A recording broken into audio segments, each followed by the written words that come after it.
বিয়ের ফুল শোখায়নি, জোয়ান চললেন যুদ্ধ করতে, তাই স্ত্রী বললেন আমার সিঁদুর দেশের নামে। তবে মহারাষ্ট্রের জলগাঁ জেলার বাসিন্দা মনোজ জ্ঞানেশ্বর পাতিল বিয়ে হয়েছে মাত্র 5 দিন আগে। 5 দিন পরেই বাড়ি ছাড়লেন দেশের জন্য।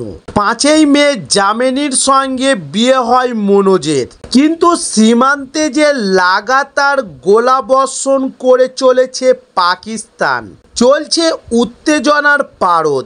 আর এই অবস্থায় ঘরে বসে থাকতে পারলেন না দেশের বীর জওয়ান মনোজ।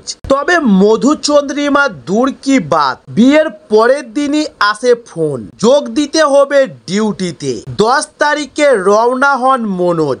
তবে পুরো পরিবার হাজির তাকে টেনে তুলতে। স্ত্রী জামিনীর হাতের মেহেন্দি এখনো স্পষ্ট। যুদ্ধে যাচ্ছেন স্বামী, কান্নায় ভেঙে পড়লেন সদ্য বিবাহিতা। তবে ট্রেন ছাড়ার আগে মনোজকে জামিনীর বার্তা, আমার সিঁদুর হবে দেশের নাম। তবে একা স্ত্রী নন, মনোজকে ছাড়তে স্টেশনে আসেন পরিবারের অনেকেই এবং আসেন আত্মীয় পরিজনরাও।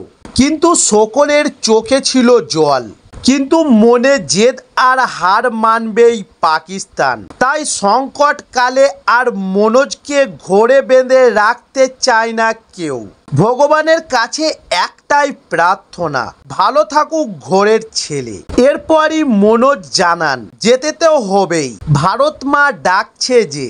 তবে শেষ ট্রেনে উঠেও হাসি মুখেই বিদায় জানালেন সকলেই। তখন দূরে দাঁড়িয়ে সজল চোখে ভালোবাসার মানুষকে প্রাণ ভরে দেখে নিচ্ছেন নববধূ।